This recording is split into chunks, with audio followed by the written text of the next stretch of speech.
Good day. Last couple of hours in the conflict over Ukraine, which, as I said many times, remains the central crisis at the moment in world affairs, not because it is the bloodiest, not by far, but because the Western powers have insisted on making it so. But anyway, the last couple of hours in the conflict in Ukraine have been, again, extremely complicated. It is not always easy to work out exactly what is happening, but some things are fairly clear. Firstly, one thing that is clear is that the Wagner forces in Bakhmut are continuing to advance. Indeed, over the last couple of hours, they appear to have advanced fairly rapidly. We've had two reports about this of semi-official nature. One comes from the Russian Defense Ministry, and this is how the official Russian news agency TASS reports the comments of Lieutenant General Igor Konashenkov, who is the official spokesman of the Russian Defense Ministry. He says assault units is a euphemism for the Wagner group, continue to advance in the Donetsk area, seizing two urban quarters in the northwestern and western parts of the city of Artyomivsk. Artyomivsk, as I've said many times, is the name the Russians use for the city the Ukrainians call Bakhmut. I anticipate that within perhaps days, I will be calling it Artyomivsk also, once the Russians have confirmed that they're in full control of it. But anyway, that's what Konashenkov said, and he went on to say the following. Tactical and army aircraft, together with artillery units of the battle group South, defeated the forces of the 57th Mechanized Infantry Brigade and the 80th Air Assault Brigade of the Ukrainian Army near Bogdanovka and Stupachka in the Donetsk People's Republic. Now, again, I'm not absolutely sure about the location of these attacks, but there is a village, an important village near Bakhmut called Bogdanovka. It has been fiercely contested between the Russians and the Ukrainians. It's one of those positions which the Russians have been either seeking to capture or at least to neutralize as they advance within Bakhmut itself.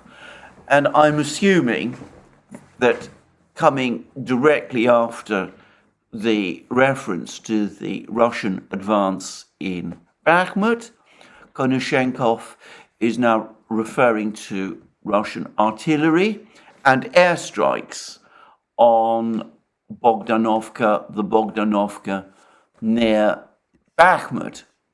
And then Konashenkov rounds off by saying airborne troops continue to assist the assault units, that's to say the Wagner group, in their efforts to take the city, holding the enemy down on the flanks. By the way, earlier over the course of the week, Prigozhin sort of denied that the airborne troops were even there. He said that their number had been much exaggerated. I've never actually seen a number, so I don't quite know what he meant by that, but he said that they were hardly there at all. I think that will have certainly angered some of the men in these airborne units who are certainly there and are certainly fighting and who seem to have been largely successful in defending the flanks of the Wagner forces as they advance within Bakhmut. But anyway, putting all that aside, this is what Konashenkov said. The Wagner forces have advanced by two more blocks within Bakhmut itself. And then Prigozhin himself has come along and made certain further statements. He has said, today, that's to say yesterday, Sunday, the advance by the Wagner PMC units amounted to 280 meters in various directions. We've advanced by 53,000 meters. That means obviously in terms of the whole town. The enemy still controls 2.37 kilometers. We're advancing, expecting ammunition. Now, Prigozhin here puts the area of Bakhmut still under Ukrainian control as 2.37 square kilometers. I have to say, looking at a map, that seems to me perhaps an overstatement, but I wonder how he encloses this area of 2.37 kilometers. It may be that he's looking at a slightly larger area, taking in some fields and open ground further west, or maybe, and I have to say this, my reading of the maps is wrong. I'm not, as I said, very good at reading maps. But one way or the other, I've seen now plenty of satellite photos, and indeed not just satellite photos, but other pictures of this area of Bakhmut, which is now being contested. And I want to reiterate again, we are talking about an area of fairly large buildings interspersed with vegetation. This is not a dense metropolitan area anymore, and it looks like, from what the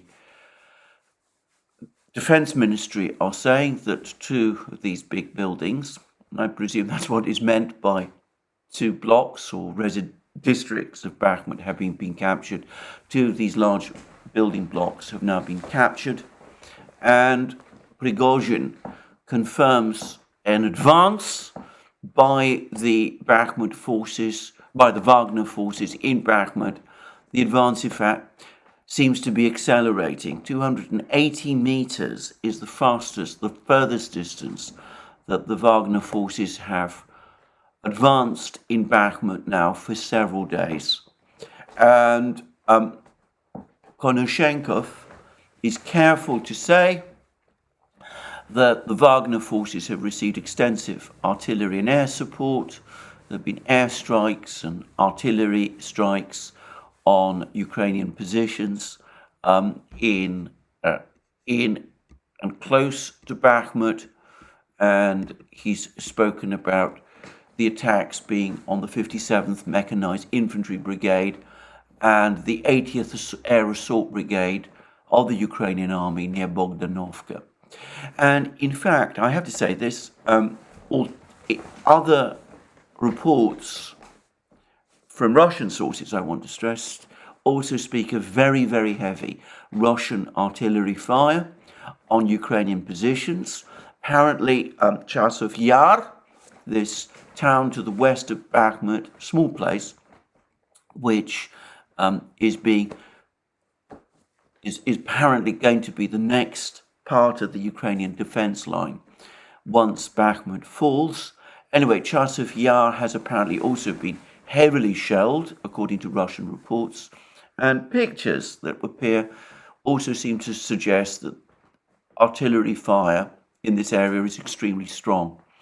And I have seen a report from a Ukrainian source, the nature of which I cannot confirm, and the truth of which either, by the way, I cannot confirm, but it seems to be based on comments by an eyewitness, perhaps a Ukrainian soldier, who is fighting in this area, and this person speaks about a hellish situation for the Ukrainians.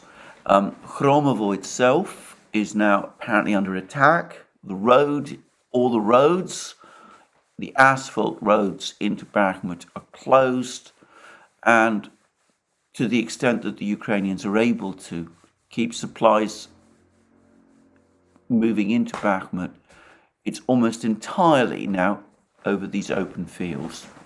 And in conjunction with all of this, I also saw another report which claims that General Syrskyi, the ground forces commander of the Ukrainian military, has apparently told Ukrainian forces in Bakhmut that their mission is to prevent the Russians capturing Bakhmut by the 9th of May. In other words, by tomorrow, which is the day upon which the Russians celebrate their victory over Germany in the Second World War.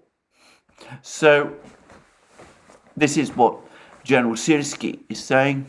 His comments could be taken or could be construed as essentially acknowledging that Bakhmut is now lost and that the only objective that the Ukrainians still have left in Bakhmut is to take the shine off the Russian celebrations on Victory Day by depriving the Russians of their victory on the 9th of May. Their victory in Bakhmut on the 9th of May. Oh, now, if that is indeed the case, if that is indeed what Syrski is thinking, all I will say about that is that that seems to me an entirely wrong approach by a military commander to take, if it is indeed the case that Ukrainian forces are still fighting on in Bakhmut in order to prevent the Russians from chalking up a victory on the 9th of May, then that isn't worthwhile. It's not a good or proper reason for men to be killed or wounded just to take the shine off a celebration. But anyway, all I will say is, if that's what Syrski is thinking, then, as I said, it does seem most extraordinary. And by the way, as I'm making this video, there's just been a further piece of information which says that certain more buildings of the medical center in Bakhmut have now also been captured by the Wagner forces, but this is literally news that I'm just reporting as I've just received it. It may be correct, it may not be. I will discuss it further as the information comes through, presumably in my next video. But anyway, what about the whole business about the repositioning, the rotation of forces? Will the Wagner forces really actually leave Bakhmut on the 10th of May? I'm still guessing, that a rotation will at least begin on that day. There are now accumulating reports that both Russian regular army troops and Chechen forces are moving into Bakhmut in increasing numbers. And whilst it may be the case, after all his statements of yesterday, that all is well now, that he's getting all the ammunition he wants, and that Surovikin is his line manager, all these comments from Prigozhin, it could be the case that Prigozhin has essentially come round and is intent, and, as I said, on capturing the remaining parts of Bakhmut before the rotation happens, and that this is what we're seeing with this advance that is now underway. I still believe that within the next couple of days, the Wagner forces will be withdrawn from the front line, brought back to the rear, and given that very well earned and very necessary rest and refit, which after months of intense fighting, they and Prigozhin urgently need. Now, before I conclude on this, I just wanted to say something else, which is that there may be another factor in explaining the events, these very bizarre events that have happened with Prigozhin and the Wagner Group over the last few weeks, which is that there's been reports that at some point recently, Wagner released 23,000 men back into civilian life who had been convicts recruited by Prigozhin from Russian prisons and who had signed up 6-month contracts to fight in the war. Their contracts have now expired, and as I said, they've now got a pardon and are able to return to civilian life. Now, I can't absolutely confirm that is the case, but it might be.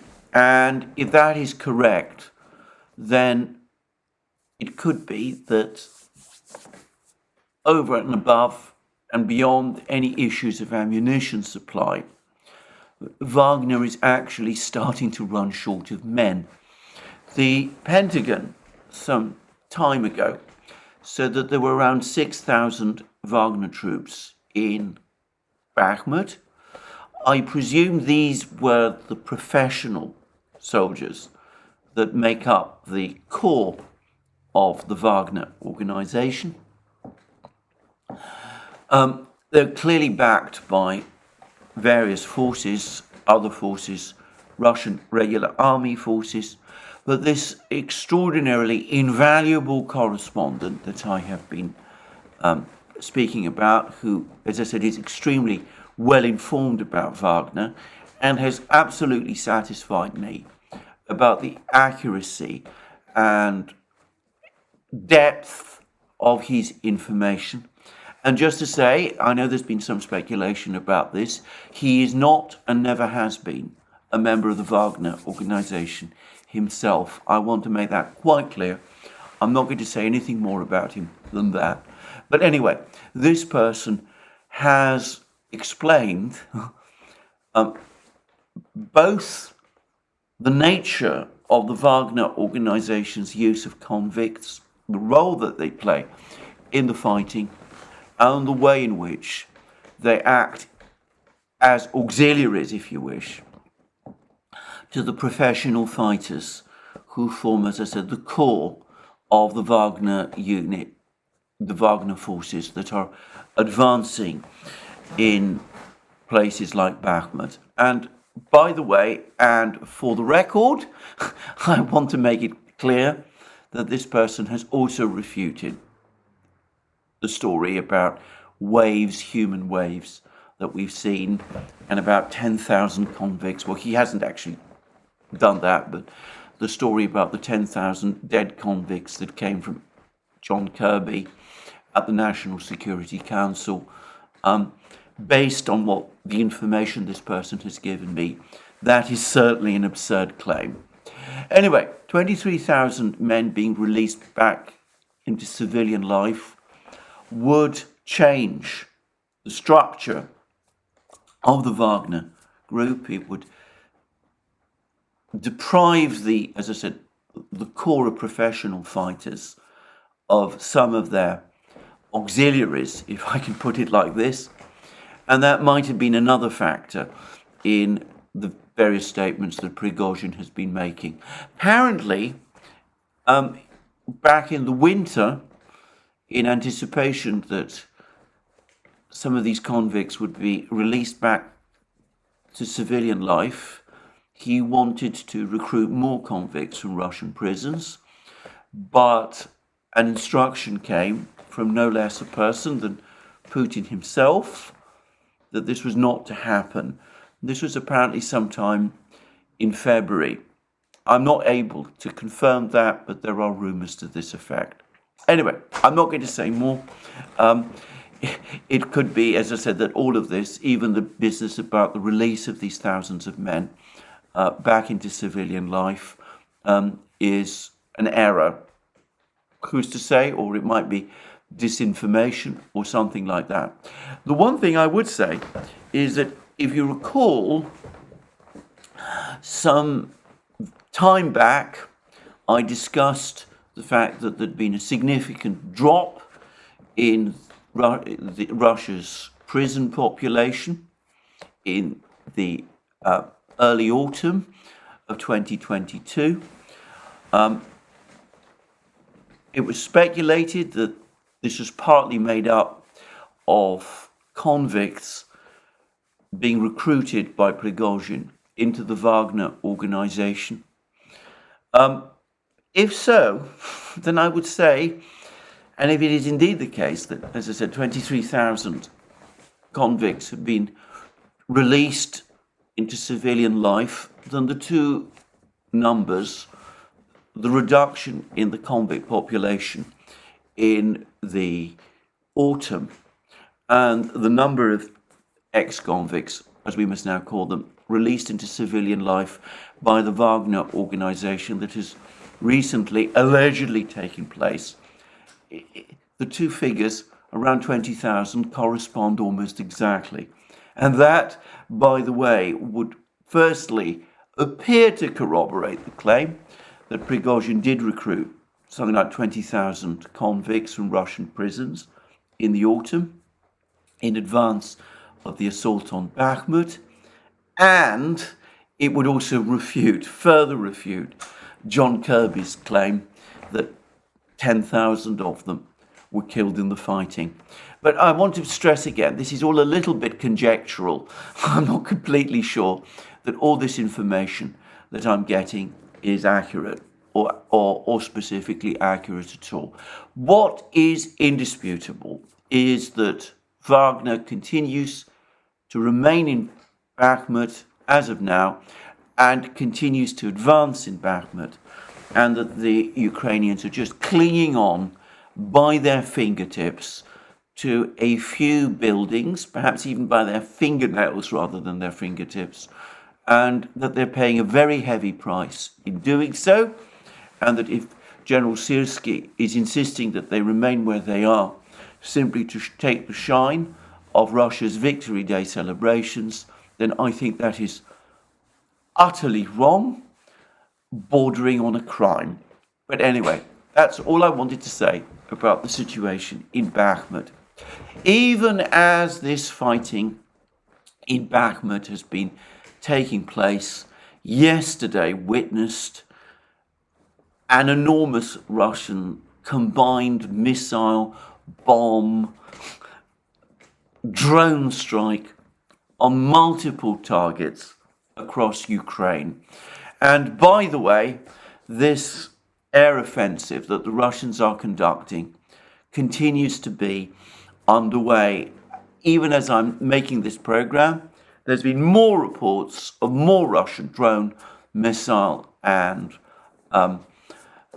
bomb strikes, airstrikes on Ukrainian positions across Ukraine.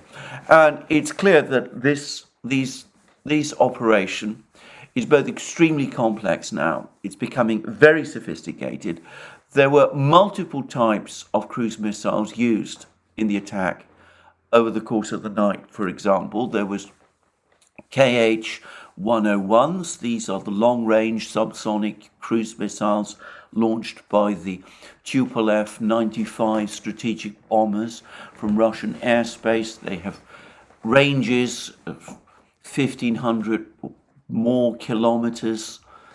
They're in some ways similar to the Tomahawk cruise missiles that the US military uses, except by the way that they incorporate advanced stealth technology, which makes them difficult for the Ukrainians to track. They are the cruise missiles that have formed the backbone of Russia's cruise missile campaign.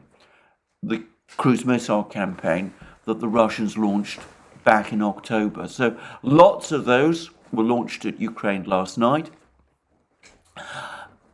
The Russian Navy in the Black Sea also launched Kalibr cruise missiles. These are also subsonic cruise missiles used by the Russian Navy. They're slightly less advanced, apparently, than the KH-101s. They're not stealthy in quite the same way, but nonetheless, they're potent and effective weapons, and the ability to launch cruise missiles from ships in the Black Sea is an extra capability which the Russians possess, and it enables the Russians to launch missiles from multiple directions, from sea as well as from the air. And I would add, by the way, that the Russians have confirmed over the last couple of days that the Black Sea Fleet, Russia's Black Sea Fleet, has been reinforced. More warships have joined it. Now, these are small warships that the Russians are able to deploy to the Black Sea through the enormous river and canal system that Russia possesses. They're able to send They're able to send these warships up the Volga, from the Caspian Sea, through complex canals. They have long had this capability. These are obviously, in consequence, small warships, but they pack a very strong punch. They have the ability to launch long-range cruise missiles. Though obviously they can only launch a limited number of them. But anyway, there are more of these small warships with these cruise missiles operating in the Black Sea than was the case earlier in the war. And they're also operating and launching these cruise missiles as well. And then Tupolev 22 M3 bombers. These are medium-sized bombers. Actually, by most definitions, they're actually very big bombers indeed. Supersonic bombers, potentially, were also participating in this missile strike last night, and they launched these gigantic KH-22 and 32 missiles. I've discussed them in previous programs. These are supersonic missiles. They're huge. They were designed originally by the Soviets in the 1960s to destroy US Navy carriers. The Soviets operated them throughout the entire period of the Cold War. And recently, some of them have been modernized with new electronic systems and new engines. And apparently, there's been new production of these missiles as well.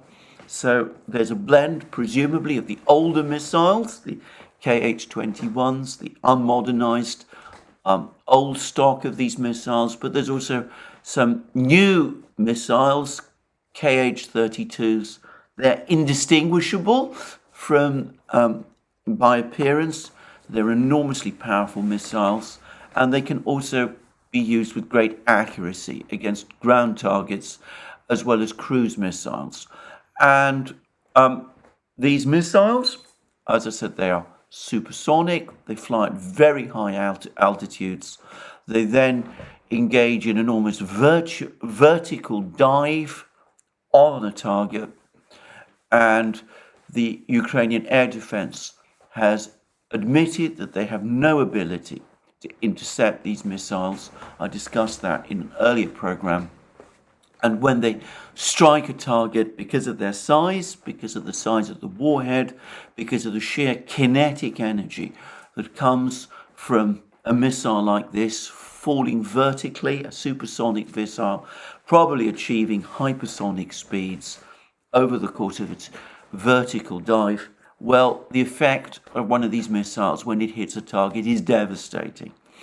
And there's been some reports that ballistic missiles have also been used. These would presumably be the Iskander-M systems that the Russians have. There's been lots of Geranium-2 drones used, and they've also been operating right across Ukraine as part of this attack.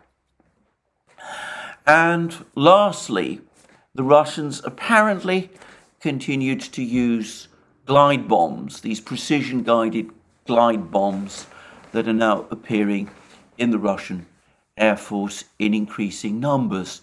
And by the way, there's been an interesting article about these glide bombs in the Daily Telegraph. It comes from the British journalist Roland Oliphant and Joe Barnes. These are the two journalists who've written these articles. Roland Oliphant, by the way, has been a veteran of the Daily Telegraph's coverage of the Ukrainian conflict. He was active, as I remember, way back in 2014. He's very strongly committed, shall we say, to Ukraine and its war. I've often found myself in disagreement, strong disagreement, with some of the analysis that he's giving. I'm not going to give the details of this article. However, I will say this. It says Russia's newest weapon is changing the course of the Ukraine war. That's the title. And it goes on to say Moscow's use of glide bombs and their below the radar effectiveness could force Kiev to rewrite its counter-offensive plans. And the article goes on to say how devastating these bombs are and how effective they're proving to be, and that the Russian Air Force now drops around 20 big 500 kilo bombs a day.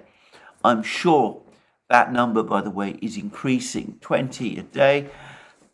Well, it's 20 sorties a day, but I suspect that before long, as production of these things grows, we'll be seeing more of them.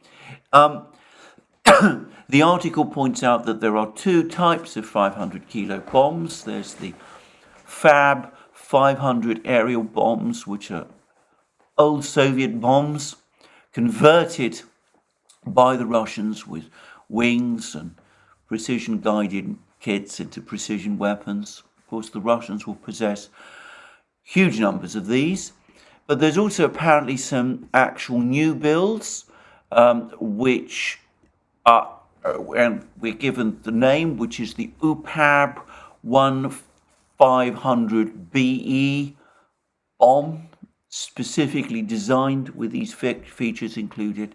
That sounds to me like the 1500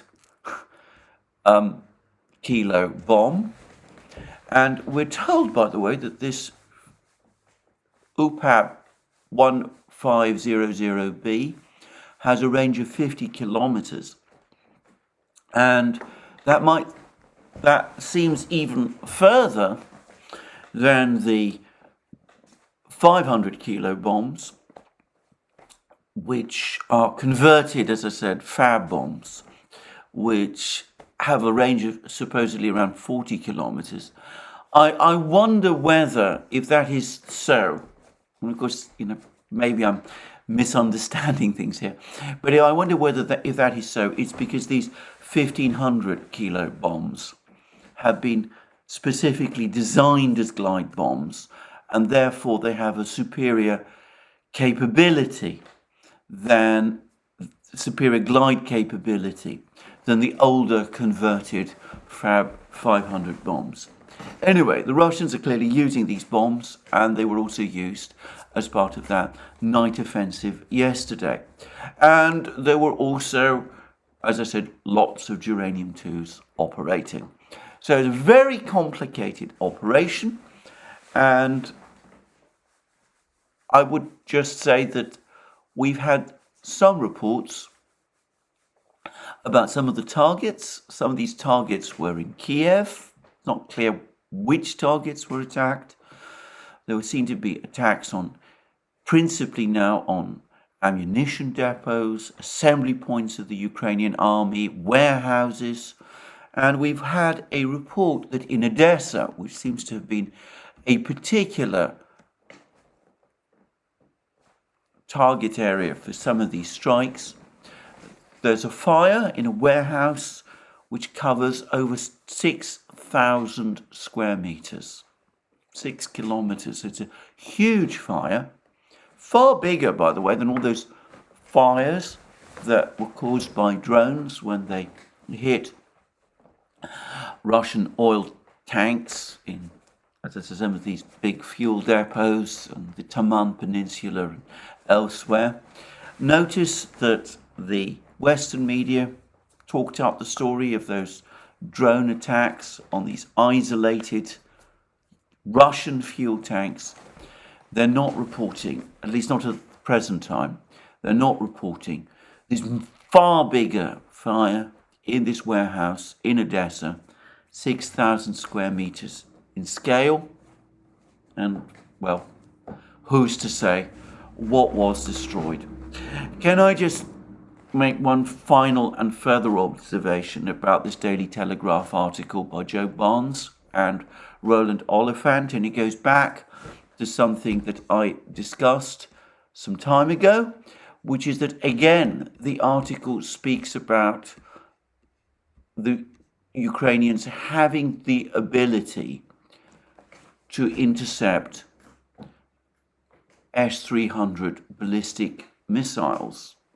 And we have a comment from Colonel Ignat that the S-300s we can sometimes intercept, but these bombs, these glide bombs, are a problem. Ukraine doesn't have the means to intercept them effectively, and the article explains why, that they're fairly stealthy, they fly under the radar. It's very difficult for Ukraine to keep track on them. But notice again the claim that Russia is using S-300 surface-to-air missiles in some sort of ground attack way. I want to say again, there were no reports from any Russian source yesterday that S-300 missiles were being used in that fashion over the huge Russian missile and drone strikes of last night. I'm very suspicious of these claims that the Russians are indeed using S-300 missiles in that kind of way. And I have to say also that I think that once more, the claim from Ukraine that the S-300s are being used by the Russians in that sort of way, it looks to me as if it's intended to try to evade acknowledgement of the fact that sometimes Ukrainian S-300 surface-to-air missiles, especially when they miss their targets and fall back to earth, strike residential buildings, and when their debris is detected and they're identified as S-300 missiles, this story that the Russians are using S-300 missiles in a ground strike capacity is being constructed to explain that fact away. Anyway, that's what I think. I've had multiple explanations about the comments about this from various viewers, one in particular. I will say that the overwhelming preponderance of the information I'm getting suggests that these are Ukrainian surface-to-air missiles that have missed their targets and have fallen back to earth and have struck residential buildings, not Russian missiles that are deliberately targeting residential buildings, and certainly not S-300s, Russian S-300s, being used in that fashion. Anyway, that was yesterday. I want to say again, apparently another massive missile strike underway today. Because of the very complex nature of these missile strikes, because of the very diverse targets that the Russians are now striking against, it's very difficult to get a clear picture of what the effect of these missile strikes is. I suspect both the Russian and the Ukrainian general staffs have a fairly accurate picture of this, but they're not providing, obviously, information. They're not disclosing it in public. Now, this leads me on to a further thought which I've had, this story about the S-300s, and that is that Ukraine has been attempting over the last couple of days to develop some kind of a narrative that its air defenses are rather more effective than they actually are, perhaps in the hope or anticipation of persuading the West to supply more of its rapidly diminishing stock of air defense systems. We had that very strange episode of the Bayraktar drone flying over Kiev during the day and eventually shot down by a Ukrainian air defense missile. And we've had that extraordinary story of the Kinjal hypersonic missile, which was allegedly, purportedly shot down by a Patriot system. Now, Brian Beletic has done a very, very fine video about this on his channel, The New Atlas, about both of these very weird stories. And he's pointed out that in both cases, the media in the West initially reported the drone that was shot down over Kiev. They reported that it was a Russian drone, even though it was clearly a Turkish Bayraktar drone supplied to Ukraine. And the Western media continues to run with this strange story about the hypersonic missile, the Kinjal missile, having been shot down by Ukraine's air defenses, despite very strong denials, increasingly strong denials that this is the case from Ukraine's air defense command. And if you want to get a sense of how strong those denials are, please do go and watch Brian Beletic's video. He discusses this at great and very effective length. Now, I have to say, I've been wondering a lot about all of these incidents, and one of the things that did strike me, and it comes from these articles, these articles that Brian Beletic has found, Ukrainian articles containing these denials from the Ukrainian Air Defense Command.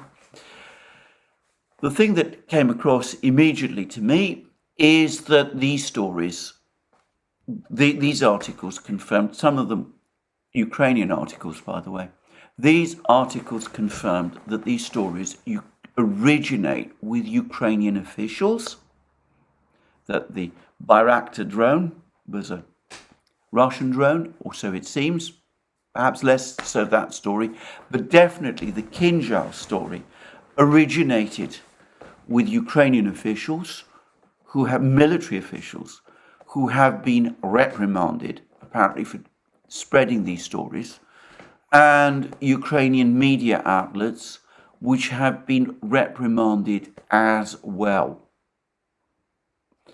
Now, that suggests to me, as I said, that there is a deliberate misinformation campaign by someone in Ukraine to try to spread stories that the situation with Ukraine's air defense system is better than it really is, and that these Western air defense systems that have been supplied to Ukraine, the IRIS-T, which apparently shot down the drone, and the Patriot, which is supposed to have shot down the Kinjal missile, are more effective than they really are. I suspect that the drone episode may have been caused to give the impression that this was a Russian counter-strike, drone strike, in retaliation to the drone strike on the Kremlin. So you have this drone flying over Kiev, full view, everybody can see it, the Western media can see it. You have the IRIS-T missile shoot it down, and you're able to spin that story as a success for Ukrainian air defenses. They successfully parried a Russian drone strike conducted in retaliation against the drone strike on the Kremlin. And we've had the further story that the air defenses, the Patriot system operated by Ukraine, successfully shot down a Kinjal missile, and we've even seen the nose cone, or alleged nose cone, photographs of this object appearing, supposedly providing corroboration for this bizarre account. And it's clear that the air defense people are absolutely furious about this. Ukrainian air defense people are furious about this, and that they've complained. They are very unhappy that these reports have been circulating. and they don't want to be part of this misinformation campaign. And we see various elements of the Ukrainian governmental and political and perhaps even military structures. Notice that the Ukrainian reports suggest that the misinformation about the Kinjal strike originated with some Ukrainian military officials, that there's tensions and arguments going on. The professionals in the air defense command are very unhappy that fictitious stories are being invented, and they're pushing back hard against them. They're saying that there is no basis to this. So I think we need to be very careful, because it's clear that, as I said, some kind of campaign of misinformation is underway. Probably not just about air defences. About a week ago, we had stories circulating that the Ukrainians had successfully crossed the Dnieper River and had embedded themselves in an area of marshland on the east bank, except, again, other Ukrainian military officials came out and denied that claim, that which the Western media didn't report. But it seems to me that there is some kind of operation from some part of the Ukrainian governmental structure spinning out these stories. The Western media picks them up, the Ukrainian media circulates them, and it's all intended to create a particular impression. If elements of the Ukrainian military are participating in this, then again, I can't help but wonder whether the agency in question might be Ukrainian military intelligence, the organization headed by Kirill Budanov, which has been identified even in the West, who has been identified even in the West as a notable hardliner, and who's probably the mastermind behind some of these attacks in Russia, whether he might be responsible, and whether we aren't seeing, as I said, some pushback from other elements of the Ukrainian military who are unhappy with what he is doing. So just bear all that in mind. By the way, following those drone attacks on the Kremlin, following certain comments that Budanov has made, which, by the way, are profoundly shocking, comments about killing Russians wherever one can find them. The Russians are now increasingly talking about Ukraine, the government of Ukraine, becoming not just a sponsor of terrorism, but an organizer of terrorism. And that may have some serious implications, because it could lead up to Russia eventually recognizing or declaring Ukraine to be a terrorist state, or a state sponsor of terrorism, an organizer of terrorism, in which case, conceivably, if the Russians do that, it becomes all but impossible for the Russians to conduct negotiations with the Ukrainian government. So that is perhaps something to be kept in mind for the future. I'm not saying that is the Russian intention at the moment, but comments from the Russians seem to be edging in that direction. And these comments by Budanov do seem to give the Russians more traction, more reason to speak in that way. Anyway, that now brings me to something else, because talking about the subject of negotiations, I get the sense that there's more push now in the United States to get some kind of negotiation process going.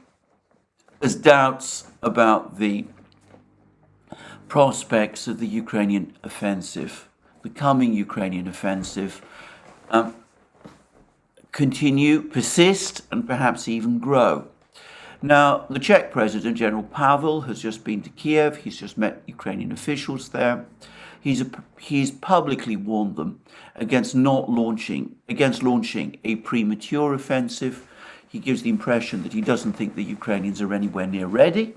He says that he thinks that this is essentially Ukraine's one shot, that if they get it wrong, he doubts that the West would be in a position to re-equip Ukraine before next year, or at all. And for that reason, the Ukrainians need to get it right. And he says that they face many problems. They face the fact that they've lost the element of surprise. The Russians have all these huge fortifications. He clearly isn't optimistic about the prospects of this offensive. By the way, I should say that Pavel is talked about in the West as an outstanding military leader, military commander. The Guardian talked about him as a war hero. I don't want to be critical of General Pavel, about whom I know very little, but this is a massive overstatement of his military record, to put it mildly. Any Russian or Ukrainian officer, particularly those who've been fighting in Bakhmut over the last few weeks, has, it seems to me, a vastly better knowledge of combat and experience of combat than General Pavel does. But that doesn't mean that he isn't, as I said, a trained military officer, general, and that he doesn't know what he's talking about. To be frank, reading his comments, I get the strong impression that he thinks that this entire offensive is a very bad idea and that it should be called off. And he even says that though obviously he wants Ukraine to win and he thinks the West should do everything possible to facilitate that, he thinks that there's a real possibility that Ukraine will lose and that Western leaders need to prepare themselves for such contingencies. Quite an interesting set of admissions, by the way, coming from Pavel. Anyway, there's also been a long article in the Washington Post based on discussions with the Ukrainian Defense Minister, Alexei Reznikov. He too appears to be saying, that the offensive might not achieve a huge amount. I even get the impression now that the objective of the offensive might even be changing, less to sever the land bridge between Russia and Crimea, but rather to recapture the Zaporozhye nuclear power plant in Energodar. There seems to be a lot of talk about this. The Ukrainians seem to be fixated with this particular structure, this building, this complex, this nuclear power plant. The Russians are clearly worried about it, about the potential for an attack on it. So, by the way, is the International Atomic Energy Agency. And the evacuation of people from the borderline villages in Zaporozhye region that is underway, and which I said seems to me a basic and sensible precaution. The Ukrainians, by the way, have also carried out similar evacuations at various times in the war, including one in Kherson region, which have not received anything like the same kind of coverage. But it does seem to me that this particular evacuation might be connected to worries about potential damage to the Zaporozhye nuclear power plant if it is the target of fighting and of perhaps radioactive spillage from that power plant. Anyway, I don't want to say more because I don't know or pretend to know Ukrainian plans.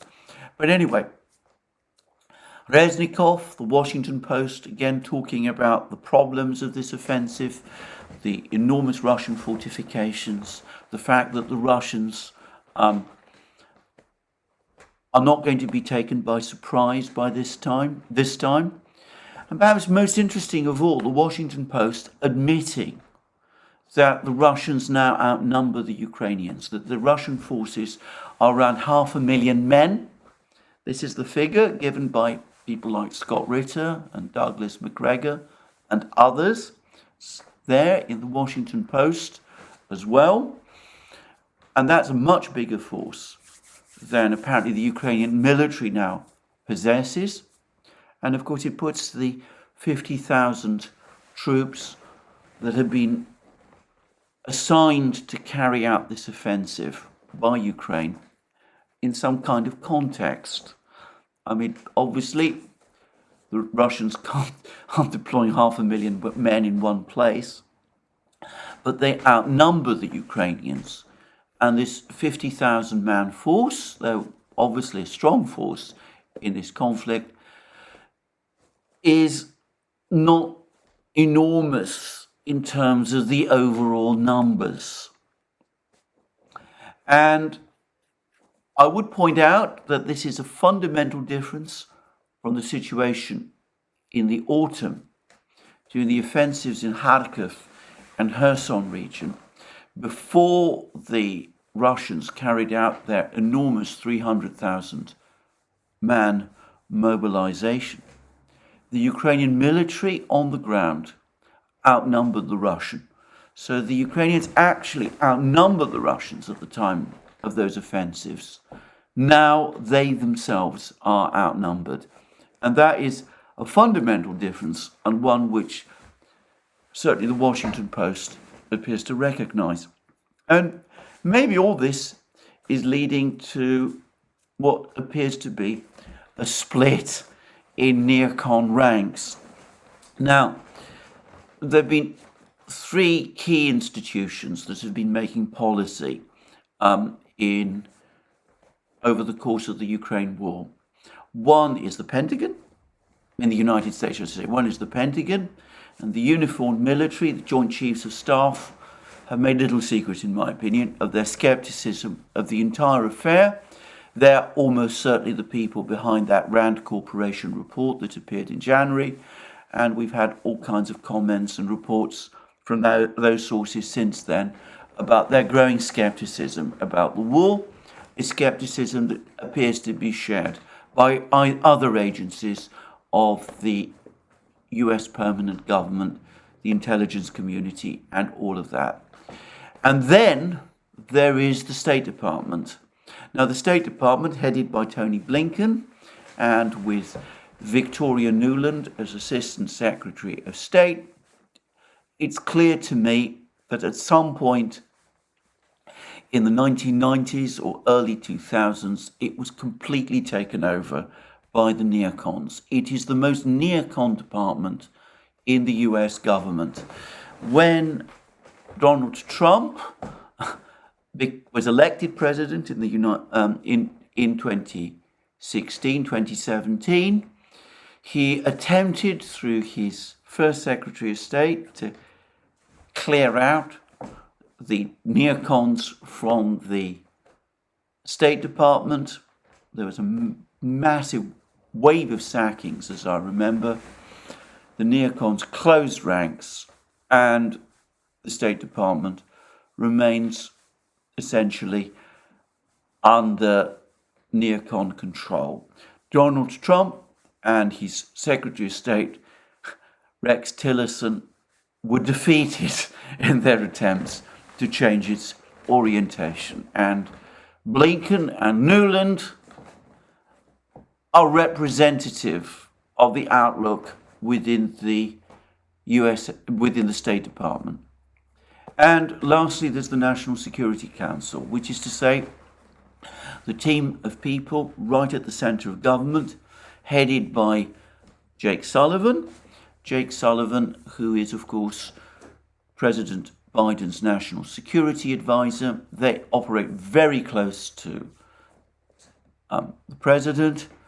They are supposed to coordinate the entire foreign policy of the US government, and they seem to be based, as far as I can understand it, in the White House and the Executive Office building. Perhaps they have other locations under their control in Washington, D.C. I don't pretend to understand or know much about the geography there. But anyway, they are essentially the White House team. And it seems that the National Security Council, Jake Sullivan and people like that, have now come round to the inevitability of negotiations. And they're talking about negotiations, and they're encountering resistance from the State Department.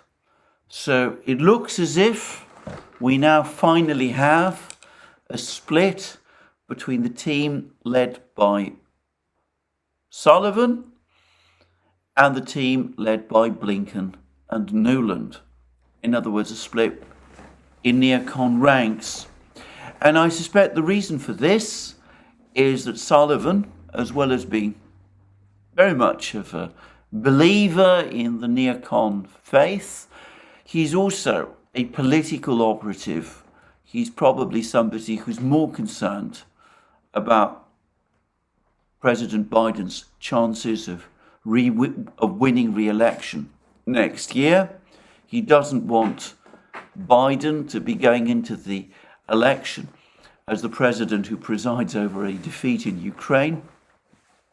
And perhaps for that reason, he's now taking a slightly more moderate course than the ideological purists, Blinken, Nuland, and their team at the State Department. State Department apparently remains skeptical about negotiations. They want the war to go on, and they're the most enthusiastic team pushing for this Ukrainian offensive. I don't think any of this has any great consequences at the moment. It seems even Sullivan, for the time being, accepts that this offensive inevitably is going to happen. And I doubt that there's anything now that can prevent it, even though it's possible that it might again be postponed. Though postponed from what date to which date, I have no idea. But anyway, it is nonetheless interesting. The talk of negotiation is spreading. Henry Kissinger is once again on the scene. He's given another interview in which he says that he thinks that there's going to be negotiations fairly soon, maybe in the second half of 2023. He says that China might be involved, all fairly interesting and rather curious. And we'll see what the Chinese do, and we'll see whether all the pieces indeed fall into place. Let me repeat again a point which I have made many times. If the situation on the battlefields is as is being described, if all this information about a major Russian build-up is correct, if the Russians are re-equipping with T-90M tanks and BMP-3s, and they've got 500,000 men in the field, and they're starting to field glide bombs in increasing numbers, and they're doing all of this, if they are indeed getting stronger and stronger by the day, as seems to be the case, and if they're successful in repelling this offensive, and by the way, once again, there was an interview from a Ukrainian official to the British media. This official told The Independent that the point about the offensive was that it would cause the Russians to panic. That seems to be the Ukrainian idea. Panic the Russians. That's how we're going to win. No real plan for what happens if the Russians don't panic. But anyway, if the offensive fails or is underwhelming in its effect, if, as General Pavel clearly worries, Ukraine suffers heavy losses, It loses many of its new tanks and infantry fighting vehicles, and it doesn't have that many of them to start with. I mean, 100 Bradleys, 100 Strikers, 40 Marders. It's not a huge force of armoured vehicles. If it loses them, if the artillery shortage, the ammunition shortage continues and intensifies, why would the Russians, in that case, be interested in talks? Why, given how they feel about Ukraine, the fact, as I said, that they seem to be edging towards declaring Ukraine a terrorist state, why would they be interested in negotiating at all? Doesn't seem obvious to me.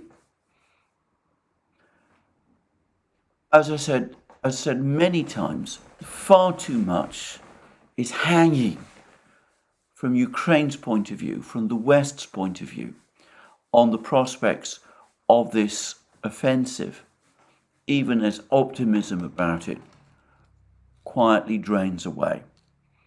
Well, it has to be said that the world isn't only about Ukraine, and there's a very interesting article or blog piece by the former Indian diplomat M.K. Badrakumar about the fact that Sullivan has just disclosed that he is going to be heading to Saudi Arabia on Saturday to meet with Crown Prince Mohammed bin Salman, MBS, to try to stabilize the situation between Saudi Arabia and the United States.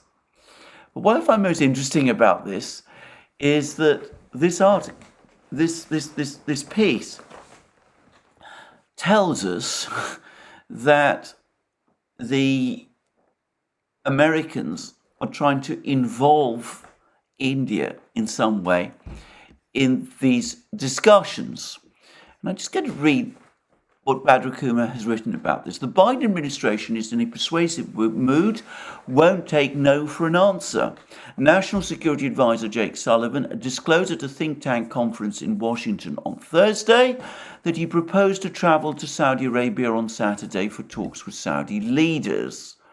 And that was actually last week. So maybe it's already happened, I'm not sure, but we haven't heard much about it. And then he goes on to say, this is Badrakumar, the Saudi establishment daily Ashraq al-Awsat, quoting from Bloomberg, reported that Sullivan will be followed by Secretary of State Antony Blinken in a sign of the US administration's determination to cement ties with the kingdom. So they're both Sullivan and Blinken together, apparently. And then we go on to read, meanwhile, Sullivan revealed that also going to Saudi Arabia will be representatives from India and the United Arab Emirates to discuss new areas of cooperation between New Delhi and the Gulf, as well as the United States and the rest of the region. In essence, he claimed Sullivan is spearheading a White House initiative to reset Washington's Gulf strategy. But then comes what is for me the key paragraph. Sullivan has a way of creating misconceptions, and there are no signs that New Delhi is even aware of this White House initiative to integrate India into the Biden administration's Gulf strategy. Now, Badrakumar is a former diplomat who's worked in the Indian Foreign Ministry. I'm sure he has his contacts within the Indian Foreign Ministry. Sullivan announces he's going to go to Saudi Arabia. He's going to meet with MBS. Blinken is going to follow him. The Emiratis are going to be there. The Indians are going to be there. And all this is going to be some great new reset plan involving Saudi Arabia and India as well. Except what Badrakumar has just told us is that the Indians know nothing about it. They weren't informed. They are, of course, going to Saudi Arabia. They have their regular contacts with Saudi Arabia, but as Badr Kuma goes on to point out, the Indians at the same time have been engaging in an intense dialogue with Iran, and the National Security Advisor of Prime Minister Modi, Ajit Doval, has just visited Tehran, where he's had discussions with President Raisi's National Security Advisor, Ali Shamkhani. So, anyway, the point is, Sullivan says, I'm going to Saudi Arabia, I'm going to Riyadh, I'm going to have all these meetings with the Saudis, we're going to carry out some great reset with the Saudis, India is going to be part of it, except that the Indians apparently weren't told about that in advance. It gives one a sense once more of how chaotic US foreign policy has become, a fact which is becoming increasingly noticed around the world. And I don't think this can continue like this for much longer without permanent damage being done to US-Indian relations, assuming that that hasn't happened already. Anyway, there we are. That's me for the day. More from me soon. We'll be seeing what happens in Bakhmut. We'll be seeing whether there's any more Russian missile and drone attacks, and I'll be trying to get a better sense of what these involve. And of course, the question of Ukraine's offensive remains a very tantalizing one. We'll see whether it takes place over the next few days or whether it's going to be postponed. There's an awful lot of tension at the moment around the fact that tomorrow Russia celebrates Victory Day, an enormously important event in the Russian political and popular calendar. It's a very widely commemorated celebration in Russia. We'll see what comes and how that passes off, and whether the Ukrainians do try and disrupt it in some way, and what the Russian response in that case will be. But anyway, that's me for today. More from me soon. And let me reiterate again that if you want to follow all our programs, you can find them all on our various platforms: Locals, Rumble, BitChute, ODYSEE, Rockfin, and Telegram. You can also support our work via Patreon and Subscribestar, links under this video. You can also go to our shop where you can buy our merchandise, our magic mugs, our hats, our hoodies, our t-shirts, our sweatshirts, our rucksacks, our bottles, all those great things. And last but not least, if you've liked this video, please remember to tick the like button and to check your subscription to this channel. Well, thank you again for joining me today. That's me for today. More from me soon, and have a very good day.